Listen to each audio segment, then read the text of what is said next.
What's up everyone, John Rettinger from Techno Buffalo here with a full review of the second follow-up to the e-reader that started the e-reader craze. This is of course the Amazon Kindle 3.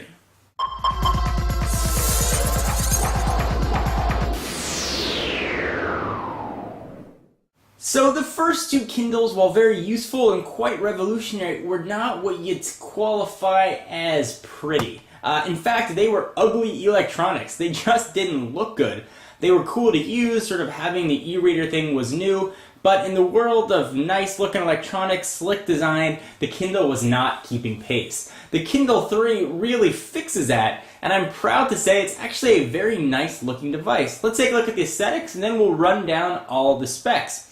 So this guy is quite thin. How thin, you ask? Well, let's turn it to the side and bring in a mechanical pencil. You can see that this thing really is quite thin. From a size standpoint, it's 7.5 inches diagonal by 4.8 inch diagonal by 0.335 inches, and it weighs a minuscule 8.5 ounces. So this one has a 6-inch diagonal screen. You can also get the Kindle DX with the 9.7-inch screen. This version here is the Wi-Fi only version. It's going to set you back $140. You can kick in some 3G there as well, and everything will look exactly the same. But it's going to add about an extra $50 to your purchase price, bringing you up to $190. Storage-wise, it can store just about 3,500 ebooks. Battery life with the wireless off is an extremely impressive 1 month. With the wireless on, it's going to be 3 weeks. You can download books from the Kindle store, which I'll show you guys in just about 60 seconds. This now has native PDF support, which is really nice. You don't have to pay for it anymore. You just email it to your Kindle address. Of course, it says Kindle and Amazon's Whisper Sync, which sort of syncs up where you are on all of your books. So if you have a Kindle app on your iPad or Kindle app on your iPhone, Android device, I'll always know right where you are. It's got text-to-speech, and we'll show you speakers on the back in just a minute. And you can now look at content in portrait and landscape view, which is quite nice. And of course, really one of the biggest sellers of the Kindle is its 6-inch e-ink display. And e-ink is what you're looking at right here. It's supposed to look like, well, ink, but E. One of the downsides of reading a book on, let's say, an iPad or another sort of LCD type device is that there's usually a decent amount of glare and you're going to have some problems in direct sunlight. Not so with an e-ink display. It's also supposed to reduce some of your eye strain. Alright, so let's go ahead and run through what the hardware looks like. Of course, you've got now a physical QWERTY keyboard on the front, which was there on the previous two versions, but this time it has been redesigned. The keys are a little bit raised, they're still round. You've got a new navigation here on the right. It's a 5-way toggle, so up, down, left, right, and select. Now I have new page forward and back buttons. They're sort of stuck into the side here, and they're not so large you're going to accidentally hit them while you're holding it. They're sort of right on the border, and they have a nice clicky feel to it. The back is now made of a nice soft touch, almost rubbery plastic feel. It really feels nice to hold in the hand. I've got 2 speakers up top, and on the bottom you've got your power and lock switch. You've got volume up and down, micro USB charging, 3.5mm headset jack. On the top, you've got nothing. Let's go ahead and kick the device actually on here. One of the other downsides of the first two Kindle devices, when you wanted to turn a page, the page turn was extremely slow. The Kindle 3 has really fixed that as far as page turn speed. Let me go ahead and open up a book and show you. I was reading, let's say, Freakonomics here. Take a second to open up the book, and I'll pull up right where you were. Page turn is extremely fast. It's relatively close to almost instantaneous. As soon as you push the button, content is almost already there. You don't have to wait now half a second, which doesn't seem like a lot, but when you're reading a lot of books, that certainly adds up, especially if you're looking at a couple hundred pages. So the speed increase is really nice. One of the other great things about the Kindle is, of course, the Kindle store, which now has, at last count, over 550,000 books. Now you're probably saying, why do I need a Kindle when I can download the Kindle app on a myriad of applications? And that's really what Amazon is struggling with.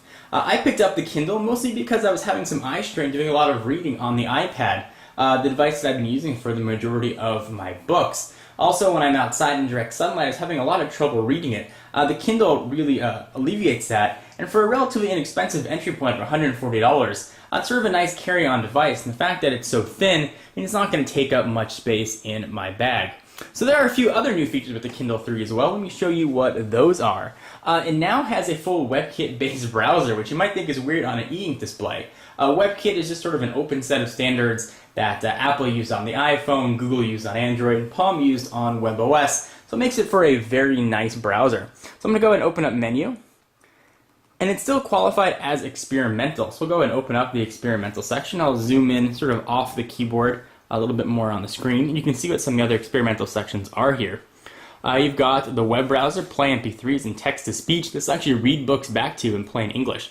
Let's go ahead and launch the browser. I'll show you what this looks like.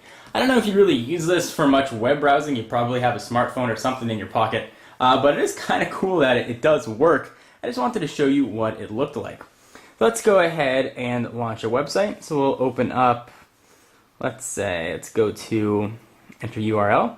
Let's try technobuffalo.com. It pulls up sort of a web page looking top part there. You can see go to with back and front, shows you your Wi-Fi strength and battery. So we'll type in technobuffalo. And the keyboard's really easy to type on.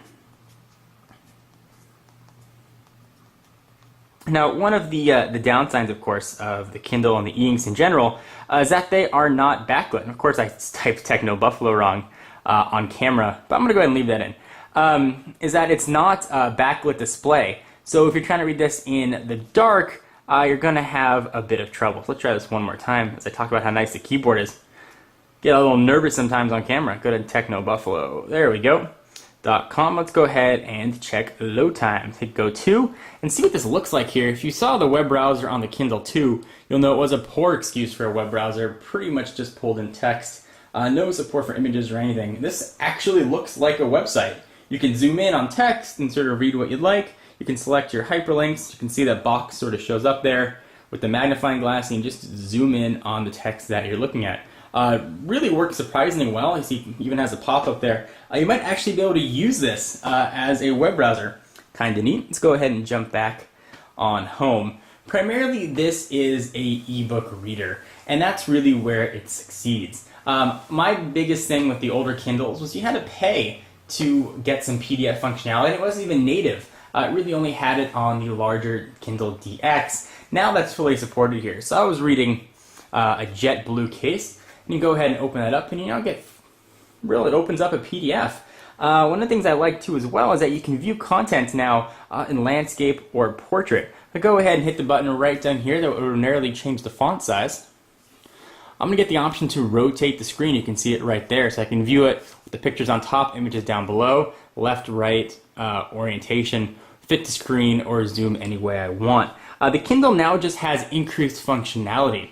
Now, it's certainly not meant to replace an iPad. The iPad does a ton of different things. One of the things that it does do is happen to have ebook functionality. This is a dedicated device just meant for ebook reading. And a lot of you guys might be struggling with, why would I need a Kindle when I have another companion device? And again, the eye strain, the visibility to view this in direct sunlight, and sort of the easy to readness, if you will, of the e-ink really makes this a nice value proposition, coupled with the fact that it's so light and that it can hold so many books. It's very simple to use, it's easy to use. I could give this to my grandparents, for example, and they would know how to use it. It downloads books very quick. You've got access to the Amazon store, which I will go ahead and show you right now, the Kindle store. So go ahead and hit menu, and we'll jump on over to the store. You can see what that looks like.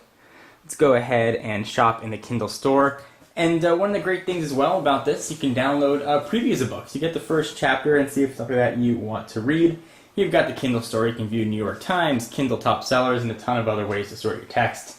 Knowing what you're getting into, if you're looking for an ebook reader, that's just an ebook reader that's thin and light and is going to last you for many plane flights, there really isn't much of another choice now other than the Kindle 3. The Nook is out there, but it's still considered last generation compared with this version of the Kindle. A few Sony devices as well. So knowing what you're getting into, looking for an ebook reader, this is definitely a 5-star device through size and for functionality, and now for speed. Truly addressed all the concerns I had with the previous generation. Not to mention price. So anyway, guys, sort of an overview and review of the Amazon Kindle 3. I'm kind of curious what you guys have to say. Are you interested in an e-reader? Do you have no need because you have an iPad or another device? You read books on your iPhone or Android phone. Want to know what you have to say. For exclusive content, check me out at Twitter, twitter.com/John4Lakers. And for all your tech news, check out technobuffalo.com. See you guys in the next video. Bye-bye.